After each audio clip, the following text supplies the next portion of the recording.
आज की यह वीडियो आप सभी के आगामी एग्जाम को कवर करेगी, यानी मॉक टेस्ट फर्स्ट देखेंगे सामान्य अध्ययन के जबरदस्त top trending question. Video start करने से पहले अपना कंसंट्रेशन बना लें और ये पूरी तरीके से तय कर लें कि हमें अपना स्कोर, अपनी नॉलेज को बहुत इंक्रीज करना है, एक टॉप लेवल तक पहुंचाना है। पहला क्वेश्चन बिना रुके, ऑर्निथोलॉजी किसके अध्ययन से संबंधित है? देखिए दोस्तों, यहाँ से 3 से 4 क्वेश्चन बनेंगे। 3 से 4 क्वेश्चन बनने का मतलब है कि हमारा मकसद ये नहीं कि मैं टिक लगाऊं। देखिए, मैं टिक लगा के भी आगे बढ़ सकता हूं। इस क्वेश्चन का जो आंसर जाएगा वो ऑप्शन नंबर किसके साथ? फर्स्ट के साथ चला जाएगा। ऑर्निथोलॉजी कहा जाता है पक्षियों के अध्ययन को। कैंसर के अध्ययन को क्या कहा जाता है? ऑन्कोलॉजी कहा जाता है। क्या कहा जाता है? ऑन्कोलॉजी। अगर क्वेश्चन में पूछे तो भैया कैंसर के अध्ययन को। और पेडोलॉजी, ठीक है ना, पेडोलॉजी किसे कहा जाता है? तो पेडोलॉजी कहा जाता है मिट्टी के अध्ययन को। भारत में कितने प्रकार की मिट्टियां हैं? तो भारतीय कृषि अनुसंधान केंद्र ने 8 प्रकार की मिट्टियों को बताया है। फिलहाल इस क्वेश्चन का आंसर फर्स्ट के साथ चला जाएगा। आगे क्वेश्चन बढ़ेंगे सेकंड की तरफ। क्वेश्चन नंबर कह रहा है न्यूमिज्मेटिक किसके अध्ययन से संबंधित है? दिमाग लगाइएगा कि यहाँ पर क्या आंसर हो सकता है। न्यूमिज्मेटिक किससे संबंधित है? तो ये क्वेश्चन पिछले कई बार एग्जाम में पूछा गया क्वेश्चन है। मैंने इसका जिक्र अपनी वीडियो में कई बार किया है। फिलहाल आज हमने क्वेश्चन लिया है तो क्वेश्चन में बताना चाहेंगे। इस क्वेश्चन का आंसर अगर आप ऑप्शन नंबर ए लगा रहे हैं तो बिल्कुल सही है। न्यूमिज्मेटिक की बात करता है, नहीं कलेक्शन ऑफ कॉइन की बात करेगा, नहीं सिक्कों का जो पूरी तरीके से कलेक्शन होता है, सिक्कों का अध्ययन किया जाता है, स्टडी ऑफ कॉइन्स की बात करेंगे तो ऑप्शन जाएगा ए के साथ। अगला क्वेश्चन लेंगे, क्वेश्चन नंबर 3। अर्जुन पुरस्कार किस क्षेत्र में दिया जाता है? सिंपल सी बात करें तो अर्जुन पुरस्कार से संबंधित एक क्वेश्चन आता है, कहता है कलिंग पुरस्कार किस क्षेत्र में दिया जाता है, अर्जुन पुरस्कार किस क्षेत्र में दिया जाता है, ठीक है ना। तो बहुत सारी चीजें हैं। अगर हमसे पूछे अर्जुन पुरस्कार तो हम कहेंगे खेल कूद में, ऑप्शन जाएगा सी के साथ, ठीक है, सी के साथ हम लॉक करेंगे। अगला क्वेश्चन लेंगे, यानी विज्ञान की बात करें तो विज्ञान आप कर दीजिए कलिंग पुरस्कार। क्वेश्चन नंबर 4 हर बच्चे को जानना चाहिए। देखिए, नेहरू कप एग्जाम में पूछा जाने वाला बेहतरीन क्वेश्चन है। एक नेहरू कप हुआ, एक आपका रॉवर्स कप हुआ, एक आपका डीसीएम कप हुआ, ठीक है, आगा खां कप जो हॉकी से संबंधित है, डीसीएम कप आप सभी जानते हो क्या फुटबॉल से संबंधित है।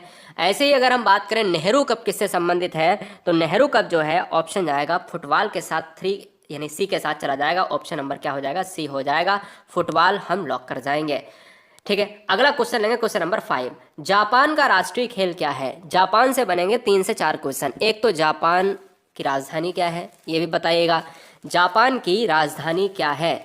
जापान का राष्ट्रीय खेल क्या है बताइए। आपको मिलते हैं 10 सेकेंड। बहुत अच्छे।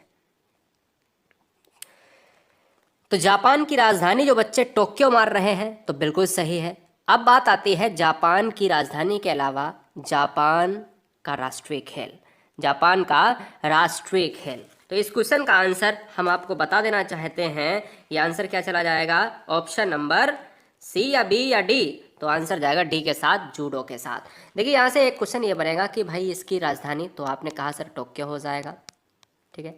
दूसरा क्वेश्चन, इसकी जो मुद्रा है वो क्या हो जाएगी? मुद्रा जापानीज एन, एन हो जाएगा।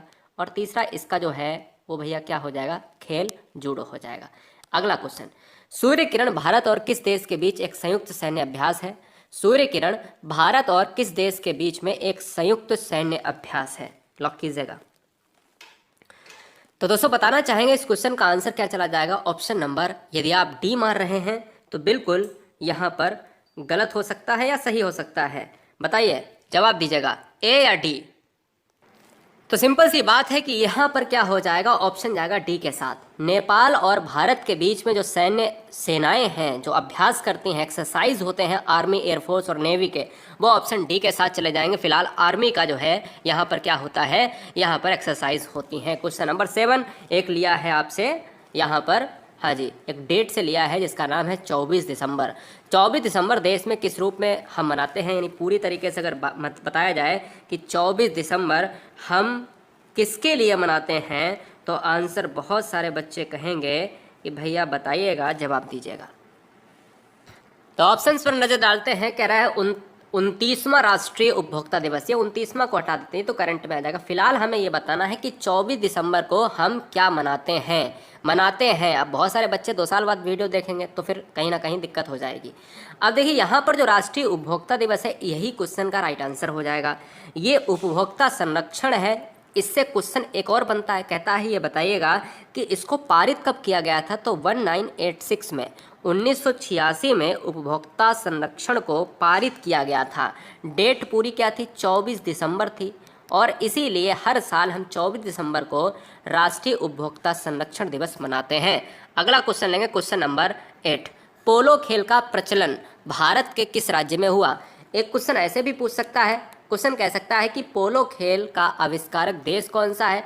उसमें ऑप्शंस में इंग्लैंड हो सकता है, ऑप्शंस में इंडिया हो सकता है, ऑप्शंस में पाकिस्तान हो सकता है, ऑप्शंस में अमेरिका हो सकता है। तो वहाँ पर आंसर इंडिया मारना पड़ेगा। पोलो खेल का प्रचलन 10वीं सदी में भारत में हुआ। भारत से ही ये जाकर इंग्लैंड में बहुत ज़्यादा विख्यात हुआ। भारत के किस राज्य में स्टार्ट हुआ। तो भारत के जो मणिपुर राज्य है, यानी मणिपुर को अगर देखा जाए तो पूर्वोत्तर राज्य का जो हिस्सा है दोस्तों, तो हम ये कह सकते हैं कि मणिपुर इस क्वेश्चन का राइट आंसर हो जाएगा। अगला क्वेश्चन लेंगे, क्वेश्चन नंबर 9। भारत में पहली बार सफ़ेद बाघ कहाँ देखा गया। और दूसरा क्वेश्चन कि भारत में सबसे ज़्यादा सफ़ेद बाघ कहाँ देखने को मिलते हैं। तो मध्य प्रदेश में देखने को मिलते हैं, लेकिन मुझे मध्य प्रदेश का यहाँ पर इलाका पता होना चाहिए कि भाई यहाँ पर रीवा है, जो रीवा आपका एमपी का क्षेत्र है, ये आपका सफ़ेद बाघ के लिए प्रसिद्ध है। अगला question, question number next. Ecosystem शब्द का सबसे पहले प्रयोग किसने किया। इकोसिस्टम शब्द का सबसे पहले प्रयोग किसने किया है, कमेंट बॉक्स में फटाफट जवाब दीजिएगा। चलिए, क्वेश्चन नंबर 10 और 11 बेहतरीन क्वेश्चन है। आपका जवाब चला जाएगा ऑप्शन नंबर किसके साथ, एजी टांसले के साथ। एजी टांसले ने इकोसिस्टम का प्रयोग किया है, जबकि केवल यहाँ पर अगर देखा जाए इकोलॉजी, ध्यान दीजिएगा, इकोलॉजी और इकोलॉजी सिस्टम में फ़र्क है।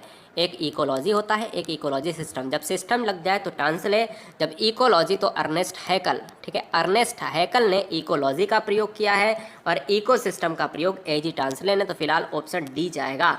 नेक्स्ट वन, क्वेश्चन 11 आपके आईक्यू को चेक करेगा। निम्नलिखित में से कौन सा जोड़ा सुमेलित है। कौन सा जोड़ा सुमेलित है, जवाब दीजिए। कौन सा जोड़ा सुमेलित है। नकल बिहार का है क्या, अकिया नाट असम का है, तमाशा उड़ीसा का है, इनमें से कोई नहीं। देखिए यहाँ पर अगर देखा जाए ऑप्शन ए गलत है। ये नकल जो है उत्तर प्रदेश में बहुत ज़्यादा प्रचलित है, फिलहाल अन्य राज्यों में भी प्रचलित हो चुका है। तमाशा उड़ीसा का नहीं। ये क्वेश्चन भी एग्जाम में बहुत पूछा गया कि तमाशा कहाँ का जो है नृत्य है। तो ये दोस्तों महाराष्ट्र का नृत्य है। कहाँ का है, महाराष्ट्र का नृत्य है, इसलिए उड़ीसा गलत हो जाएगा, ये भी गलत है। आंसर किसके साथ, ऑप्शन जाएगा बी के साथ। अकिया नाट क्या है, अकिया नाट एक नृत्य है। किसके द्वारा किया जाता है, ये किया जाता है पुरुषों के द्वारा। किसके द्वारा, पुरुषों के द्वारा किया जाता है। कहाँ प्रचलित है, आसाम में प्रचलित है। आसाम की राजधानी क्या है, कमेंट बॉक्स में सिंपल सा जवाब आपसे चाहेंगे। आसाम में किसका उत्पादन सबसे ज़्यादा होता है, आसाम में चाय का उत्पादन सबसे ज़्यादा होता है। किस मिट्टी में होता है, लेटराइट मिट्टी में होता है, ये भी आपको पता होना चाहिए। अगला क्वेश्चन लेंगे, क्वेश्चन नंबर 12। लोक नृत्य करने वाले को अपन क्या कहेंगे। लोक नृत्य करने वाले को अपन क्या कहेंगे, बताइए। लोक नृत्य करने वाले को हम क्या कहेंगे। तो लोक नृत्य करने वाले को हम कहेंगे लोक नर्तक, यानी लोक नर्तक कहेंगे। तो आंसर क्या जाएगा, ऑप्शन नंबर सी के साथ चला जाएगा। अगला क्वेश्चन आपके लिए हम सोचने पर मजबूर करेंगे, क्वेश्चन नंबर 13। निम्नलिखित में से कौन सा नृत्य गुजरात से संबंध रखता है। गुजरात से संबंध रखता है, बताइए। चलिए, बहुत बढ़िया।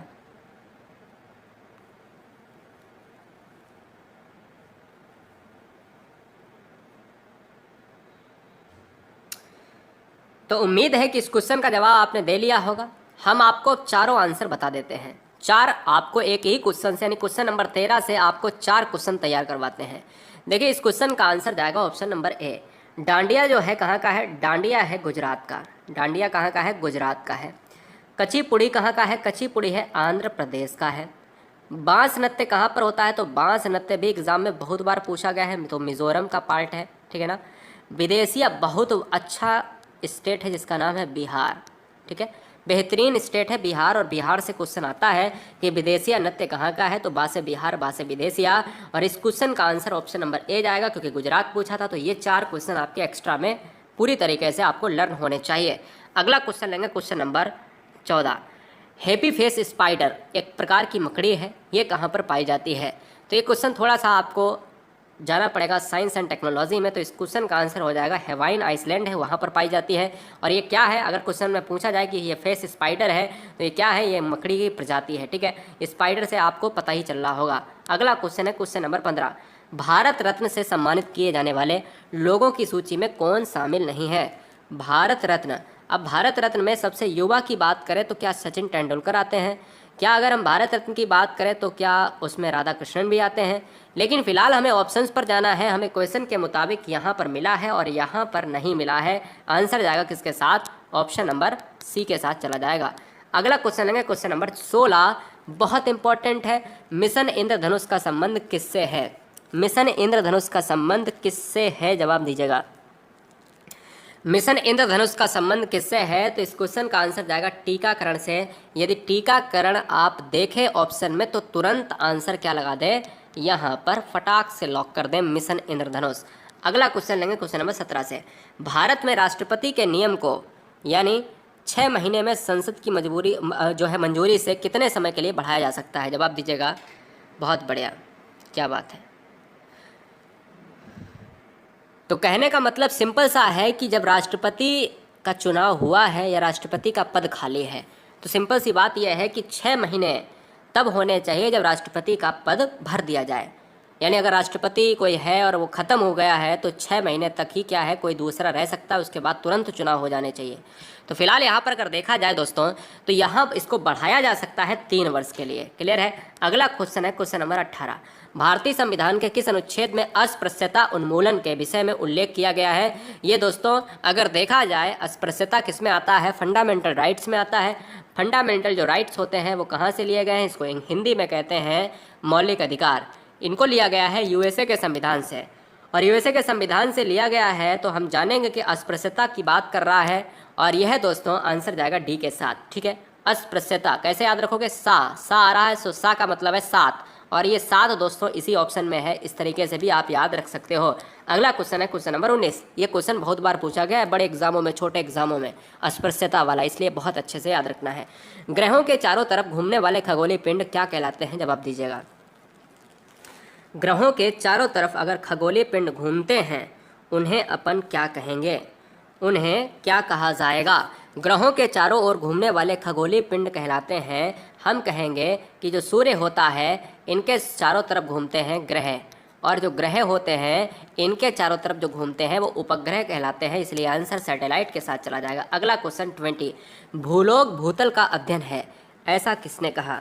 भूलोक भूतल का अध्ययन है, ऐसा किसने कहा है? ऐसा दोस्तों कहने वाले कौन है?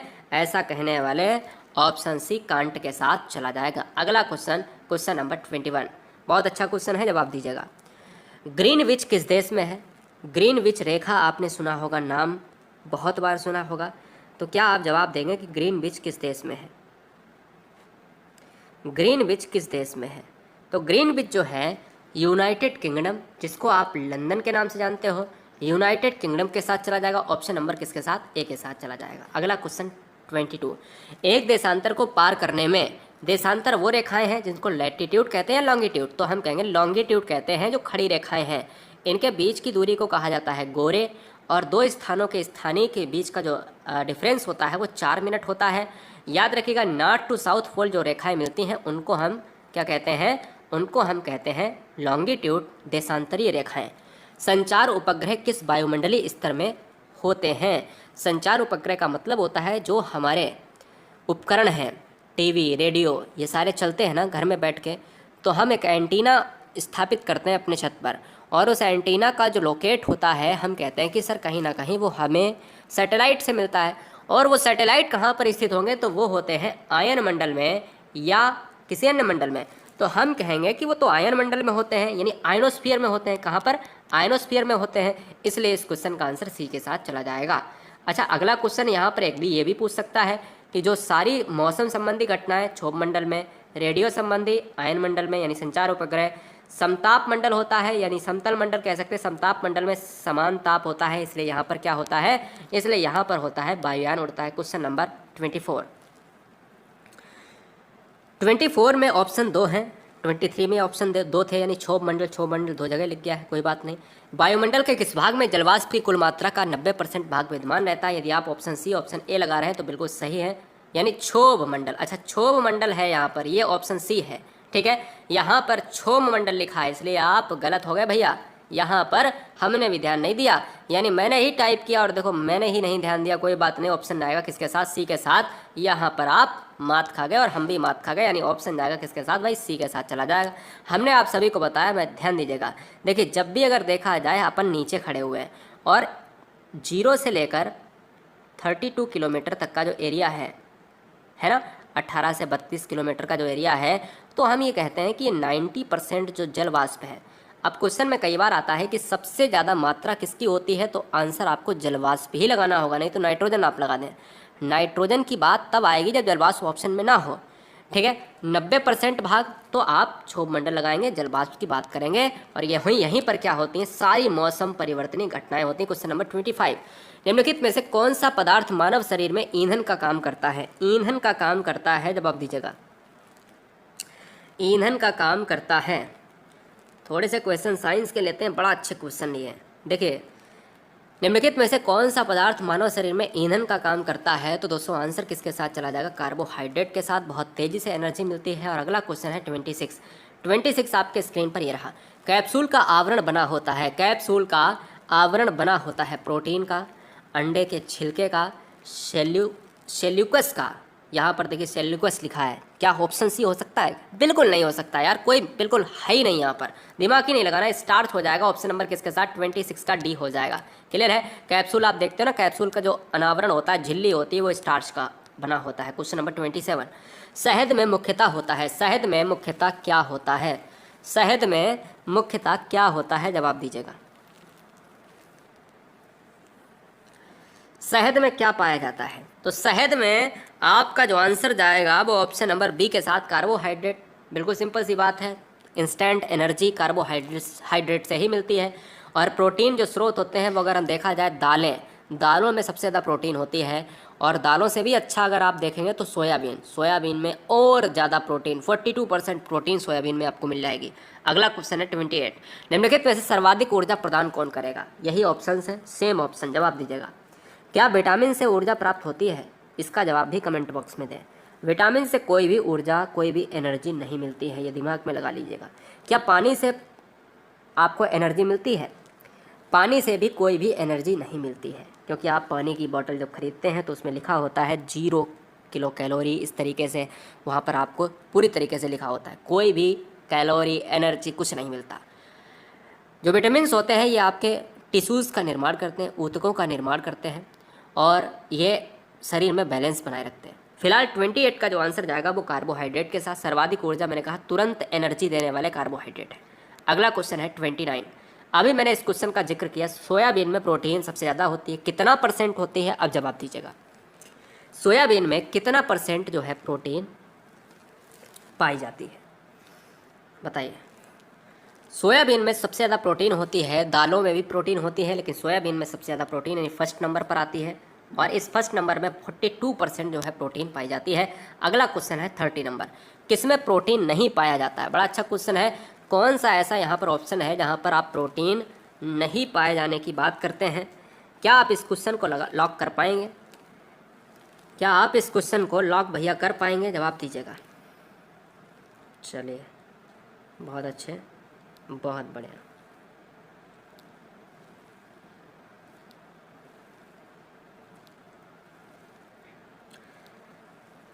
तो इस क्वेश्चन का आंसर चला जाएगा, चावल में प्रोटीन नहीं पाया जाता है, यानी ऑप्शन नंबर किसके साथ? बी के साथ चला जाएगा। अगला क्वेश्चन लेंगे, क्वेश्चन नंबर नेक्स्ट। निम्नलिखित में से सबसे तेज किसमें ध्वनि यात्रा करती है? सबसे तेज कहाँ से ध्वनि गुजरती है? स्टील में, वायु में, निर्वात में या फिर जल में? ऑप्शन सी जो बच्चे मार रहे हैं वो पूरी तरीके से गलत है। निर्वात का मतलब होता है कि वैक्यूम, जहाँ पर हम वायु संचरित ना हो वहाँ पर ध्वनि कैसे तेजी से गति करेगी? भाई अगर क्वेश्चन में लिखा हो लाइट, अगर यहाँ पर लिखा हो प्रकाश, तो हम यहाँ पर ऑप्शन सी मार देते तो कोई दिक्कत नहीं। हमें ध्वनि के लिए एक माध्यम की ज़रूरत होती है, ध्वनि के लिए क्या होना चाहिए, माध्यम होना चाहिए। और माध्यम दोस्तों मिलता है स्टील में, स्टील में भी मिलता है, वायु में भी मिलता है, जल में भी मिलता है, लेकिन जो इस्पात होता है उसमें तेजी से गति करती है। अगला क्वेश्चन नंबर 32, किस माध्यम से ध्वनि सबसे तेज चलती है, यानी कौन सा माध्यम है जिसमें सबसे तेजी से साउंड जो है मूव करता है। ठोस में करता है क्या बताइए, द्रव में करेगा, गैस में करेगा या फिर वायु में करेगा। तो इस क्वेश्चन का आंसर चला जाएगा किसके साथ, ऑप्शन नंबर ए के साथ, ठोस के साथ। अगला क्वेश्चन लेंगे क्वेश्चन नंबर 33, मैक अंकों का प्रयोग किस वेग के लिए किया जाता है। मैक अंक होते हैं, कुछ मैक डिजिट होते हैं, मैक नंबर्स होते हैं। वो दोस्तों अगर आप ऑप्शन नंबर सी लगा रहे हैं तो बिल्कुल सही है। जो आप वायुयान की बात करते हैं वहाँ पर मैक नंबर्स का प्रयोग होता है। अगला क्वेश्चन, अच्छा वायुयान कहाँ पर उड़ते हैं, आयनोस्फीयर में उड़ते हैं, आयन मंडल में उड़ते हैं क्या, नहीं। आयन मंडल में संचार उपग्रह और समताप मंडल में आपके वायुयान। ध्वनि या ध्वनि प्रदूषण मापा जाता है। चैनल को सब्सक्राइब कर लें। राष्ट्रहित में गुरुजी वर्ल्ड एग्जाम स्टडी आपके परिवार, आपके भविष्य की उज्जवल कामना करता है। हमेशा आप सभी स्वस्थ रहें। क्वेश्चन नंबर 34, ध्वनि या ध्वनि प्रदूषण मापा जाता है। 34 नंबर का आंसर ऑप्शन सी जाएगा, डेसिबल के साथ। ध्वनि प्रदूषण हमेशा डेसिबल में मापा जाता है। डेसिबल यहाँ पर डेसिमल है, आंसर डी मार रहे हैं तो गलत हो जाएगा। 35 नंबर, पर्यावरण के अजैव अवयव का उदाहरण कौन सा है, यानी अजैविक घटक कौन सा है। अजैविक घटक कौन सा है, जवाब दीजिएगा। अजैविक घटक कौन सा है, लॉक कीजिएगा। तो हम आंसर की तरफ अगर बढ़ें तो इस क्वेश्चन का आंसर जाएगा किसके साथ, हम कहेंगे कि वनस्पति जैविक घटक है जो लिविंग थिंग्स के अंतर्गत आता है। जानवर लिविंग थिंग्स है, बिल्कुल आएगा। वायु क्या लिविंग थिंग्स है, नहीं। वायु, आर्द्रता, तापमान ये अजैविक घटक हैं, इसलिए इस क्वेश्चन का जवाब ऑप्शन नंबर किसके साथ, सी के साथ चला जाएगा। ठीक है, ये बात आप दिमाग में रख लीजिएगा। अपन इस वीडियो में 40 क्वेश्चन करने की कोशिश करेंगे। अगला क्वेश्चन है क्वेश्चन नंबर 36, सौर ऊर्जा का सबसे बड़ा यौगिकीकरण कौन सा है। सौर ऊर्जा का सबसे बड़ा यौगिकीकरण कौन है, जवाब दीजिएगा। तो सौर ऊर्जा का सबसे बड़ा जो यौगिकीकरण है ऑप्शन डी, यानी आप हरे पौधे मार रहे हैं, यानी ग्रीन प्लांट की बात करेंगे तो भाई प्लांट ही सबसे इंपॉर्टेंट है पृथ्वी पर। ऑप्शन जाएंगे किसके साथ, डी के साथ। क्वेश्चन नंबर 37, पृथ्वी शिखर सम्मेलन कहाँ पर हुआ था। 1992 की याद है ना बात आपको, 1992 की याद है। तो हम ये कहते हैं दोस्तों ब्राज़ील के रियो डी जेनेरियो में, यानी ऑप्शन डी जाएगा, पृथ्वी शिखर सम्मेलन ऑप्शन डी के साथ। राष्ट्रीय वनस्पति उद्यान कहाँ पर स्थित है, भारत में राष्ट्रीय वनस्पति उद्यान कहाँ पर स्थित है। तो इस क्वेश्चन का जवाब आपको देना होगा, जवाब दीजिएगा। तो इस क्वेश्चन का जवाब चला जाएगा 38 नंबर का। सभी बहनें सभी भाई एक बार वीडियो को लाइक ज़रूर कर दें, सभी बच्चे एक बार लाइक करेंगे। ऑप्शन जाएगा इस क्वेश्चन का सी के साथ, यानी लखनऊ के साथ चला जाएगा। इस क्वेश्चन को बहुत सारे बच्चों ने गलत कर दिया है, तो आंसर भैया सी हो जाएगा, उत्तर प्रदेश की कैपिटल लखनऊ के साथ, जो गोमती नदी के किनारे यहाँ पर लखनऊ बसा हुआ है। 39 आपके लिए क्वेश्चन है कि कह रहा है भारत में वन अनुसंधान संस्थान कहाँ पर स्थित है। भारत में वन अनुसंधान संस्थान कहाँ पर स्थित है, तो इस क्वेश्चन का आंसर किसके साथ, ऑप्शन उत्तराखंड के देहरादून के साथ, यानी हम कैपिटल मारेंगे भाई सी के साथ। तो 39 का आंसर क्या चला जाएगा, सी हो जाएगा, सी के साथ लॉक करेंगे। और ये रहा दोस्तों आज का क्वेश्चन 40, पृथ्वी का विशालतम पारिस्थितिकीय तंत्र कौन सा है। पृथ्वी का विशालतम पारिस्थितिकीय तंत्र कौन सा है, लॉक कीजिएगा।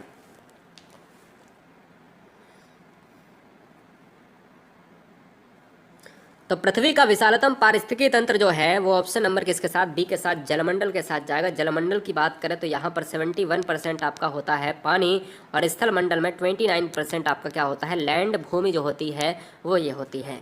फिलहाल अगर हम देखें तो इस क्वेश्चन का आंसर क्या जाएगा, ऑप्शन नंबर बी के साथ।